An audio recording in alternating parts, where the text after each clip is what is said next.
खेड तालुक्यातील मंदोशी गावातील जावळेवाडी येथे घरगुती गॅस सिलेंडर फुटून झाला भीषण अपघात. या अपघातामध्ये श्रीमती शांताबाई गोडे यांच्या दुमजली घराचे नुकसान झाले असून लहू तुकाराम गोडे हे गंभीर जखमी झाले आहेत. घरातील संसार उपयोगी साहित्य व धान्याची नासधूस झाली आहे. या अपघाताची माहिती कळताच SM सुपे मेमोरियल फाउंडेशनचे डॉक्टर संतोष सुपे हे तातडीने घटनास्थळी पोहोचून नुकसानीची पाहणी केली व अपघातग्रस्त कुटुंबाला आधार दिला. यावेळी डॉक्टर सुपे यांनी प्रशासनाशी संपर्क साधून या कुटुंबाचा घरचा पंचनामा करून तातडीची मदत करावी असे सुचविले.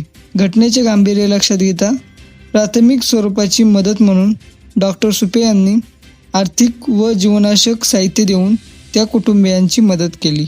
या घटनेची माहिती देताना कोळवण न्यूजशी बोलताना डॉक्टर संतोष सुपे म्हणाले, एखाद्या कुटुंबाचे नुकसान झाल्यास त्या तातडीने भेट देऊन आधार देणे व जखमी व्यक्तीच्या उपचारासाठी मदत देणे हे माझे कर्तव्य आहे. दुःखद प्रसंगी एकमेकांना आधार देणे ही संस्कृती आहे आणि त्याचं पालन आम्ही करत आहोत. यामध्ये त्या कुटुंबाला मानसिक व आर्थिक आधार देणे गरजेचे आहे. ही भावना लक्षात घेऊन आम्ही सदर कुटुंबाला मदत केली आहे.